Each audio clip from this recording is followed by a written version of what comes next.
کی حالت میں مسیحی سب کچھ کھا لیتے ہیں، صرف آگ کی پکی ہوئی نہیں کھاتے. اور روزے کا بنیادی مطلب ہی یہ ہے کہ ہم کچھ بھی نہیں کھاتے، کھانے سے پرہیز کیا جاتا ہے. اور آپ سے اس سیزن میں بھی یہ سوال ہو گیا، اور میں نے یہ چاہا اور میری ٹیم نے اس بات پر آمادہ کیا کہ اس پر ریکارڈنگ کی جائے اور انکریج کیا جائے کہ ہم سوال کا جواب دے سکتے ہیں. اور دراصل سوال کا جواب روزہ لفظ خود ہی دیتا ہے. اس کا مطلب یہ ہے کھانے سے پرہیز. بائبل میں یہ لفظ جو ہے وہ تقریباً غالباً 64 مرتبہ جو ہے وہ استعمال ہوا ہے. 40 مرتبہ پرانے عہد نامے میں تقریباً، اور پھر اسی طرح سے تقریباً نئے عہد نامے میں یہ لفظ 24 مرتبہ جو ہے وہ استعمال ہوا ہے. جب ہم ہسٹری پر بات کرتے ہیں تو تاریخ ہمیں بتاتی ہے، تاریخ دان ہم پر یہ بات عیاں کرتے ہیں کہ جو مسیح کے شاگرد تھے وہ زیادہ تر روزہ جمعے کے دن رکھا کرتے تھے. جو ان کی فاسٹنگ تھی مسیح کے شاگردوں کی، وہ جمعے کے دن ہوا کرتی تھی. اور یہودی لوگ جو ہیں، اکثر ایک سوال یہ بھی بڑا ہوتا ہے کہ جب ہم ریزوریکشن مناتے ہیں، جب ہم عید قیامت المسیح مناتے ہیں، تو اس دن بہت زیادہ ایک تصویر جو وائرل ہوتی ہے وہ ہوتی ہے کہ بہت کلرفل انڈے ہیں اور اس کے ساتھ لکھا ہوتا ہے ہیپی ریزوریکشن ڈے. اور سوال کیا جاتا ہے یہ کیا ہے؟ تو میں دو طرح سے اس کا جواب دیتا ہوں. کہ پہلا جواب جو میں عام دیتا ہوں کہ آپ نے دیکھا ہے کہ جب انڈا ہوتا ہے تو جب وہ زندگی کو پیش کرتا ہے، وہ نئی زندگی کو پیش کرتا ہے، کہ جب وہ ٹوٹتا ہے تو ٹوٹنے کا مطلب ہرگز ختم ہونا نہیں ہوتا، بلکہ ٹوٹنا کئی جگہوں پر آغاز ہوتا ہے. اور مسیح بھی قبر میں رہا اور پھر تیسرے دن مردوں میں سے جی اٹھا. تو ایک یہ بھی کانسیپٹ ہے. لیکن جب میں ہسٹری پر غور کر رہا تھا تو نظر آتا ہے ہسٹری میں یہ اثرات پائے جاتے ہیں کہ یہودی لوگ جو ہے وہ روزوں میں انڈے نہیں کھاتے تھے، بلکہ ان انڈوں کو وہ بھورا رنگ کر کے دوسروں کو بطور تحفہ دیتے تھے. غریبوں کو بطور تحفہ جو ہے بھورا رنگ کر کے اس کو دیا جاتا تھا. اور یہاں سے یہ تصویر جو ہے وہ پھر سرکولیٹ ہوئی.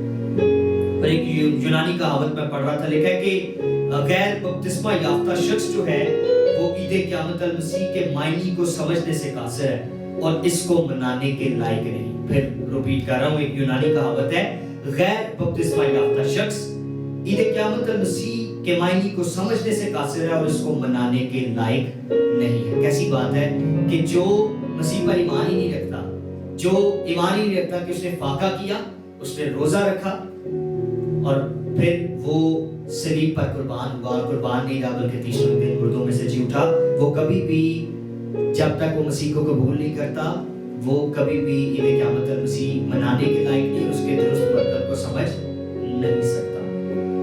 یہ جو نیکسٹ سیزن ہے آپ سب جانتے ہیں کہ یہ ایسٹر سے یا ریزوریکشن ڈے سے یہ 46 دن پہلے جو ہے وہ منایا جاتا ہے، اور راہ کے بدھ سے جو ہے وہ اس کا آغاز جو ہے وہ ہو جاتا ہے. اور میں غور کر رہا تھا کہ اخبار کی کتاب 23ویں باب کی 26 آیت سے 27ویں آیت تک نظر آتا ہے کہ موسیٰ کو خدا نے یہ حکم دیا اور کہا گیا کہ سال میں ایک روزہ جو ہے وہ تم نے رکھنا ہے، جو حوالہ ہم نے پڑھا بھی ہے. یہاں پر ہمیں نظر آتا ہے کہ ایک دفعہ سال میں سالانہ جو روزہ ہے وہ رکھنے کا کہا گیا.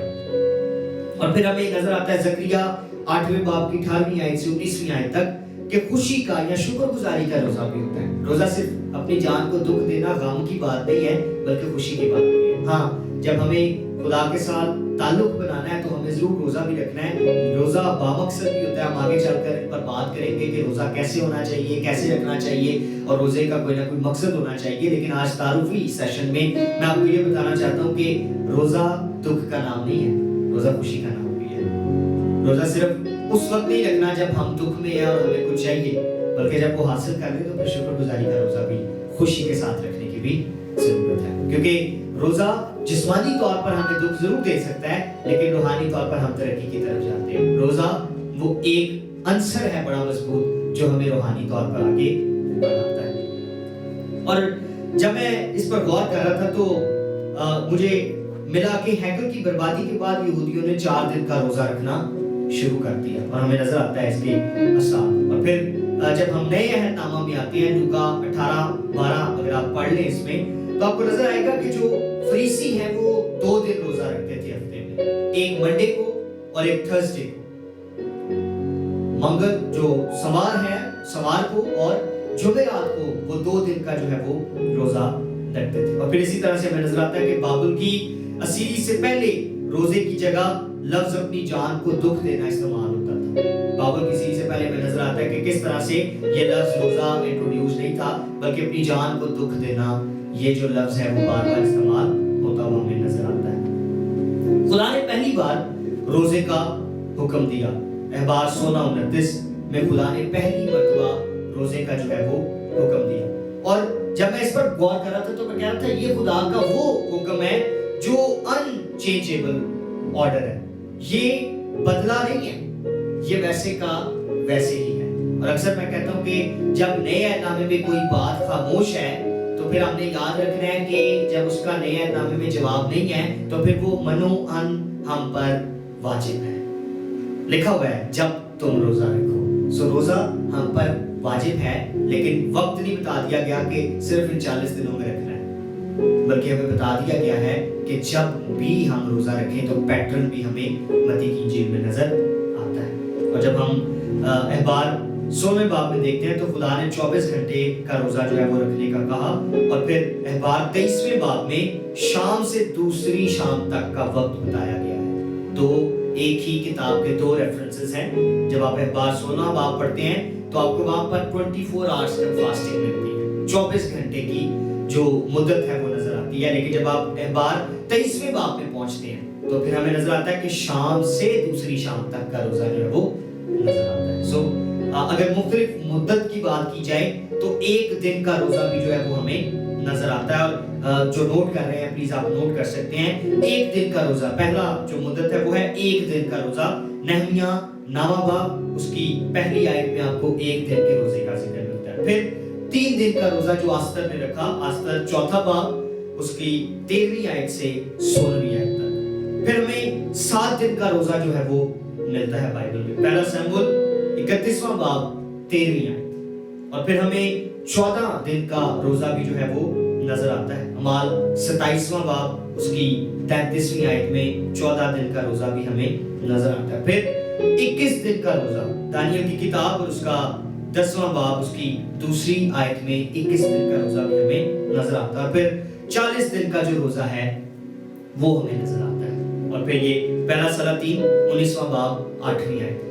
یہ 40 دن کا جو ہے وہ روزہ, تو یہ ایک دن سے شروع ہوتا ہے, پھر تیسرا دن 3 دن کا ہے, پھر 7 دن کا ہے, پھر 14 دن کا ہے, پھر 21 دن کا ہے اور پھر 40 دن کا ہے. اور ہمیں نظر آتا ہے کہ پرانے عہد ناموں میں موسیٰ, مقدس موسیٰ جب گیا ہے پہاڑ پر تو اس نے 40 دن کے 2 میں کہتا ہوں کہ روزے یا فاقے کیے ہیں. اور وہ خدا کی حضوری میں ہے 40 دن, اور وہ وہاں پر شریعت لے رہے ہیں.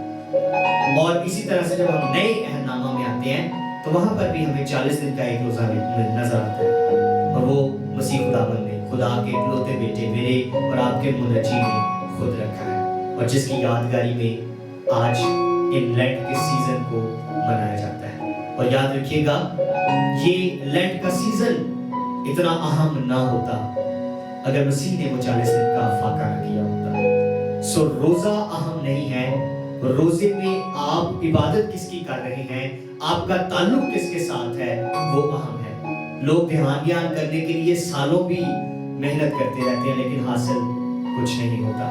میں آپ کو آج انکریج کرنا چاہتا ہوں لینٹ کے سیزن میں آپ اپنی آنکھیں خدا کی جانب لگائیں. ہمارے روزے میں ہمارا دھیان ہمارے مقصد سے زیادہ ضروری ہمارے خدا سے ہماری باتیں, اس سے ہمارے تعلق کو مضبوط کرنا, یہ ہماری اولین ترجیح ہونا ضروری ہے. میں امید کرتا ہوں کہ آنے والے سیشنز میں ہم روزے کے پورے مطلب کو تو نہیں مگر چند بنیادی مطلب کو کہ روزہ کیسے رکھنا چاہیے, کیوں رکھنا چاہیے اور کیا پیٹرن ہے, بائبل کیا کہتی ہے بائبلی روزے کے بارے میں, ہم آنے والے دنوں میں اس سلسلہ کو سیکھتے رہیں گے. خداوند آپ سب کو برکت دیں اور فضل بخش دیں کہ آپ جو بائبلی روزہ ہے اس کے مقصد کو, اس کے مطلب کو سمجھ سکیں. خداوند آپ کے ساتھ ہو. God bless you.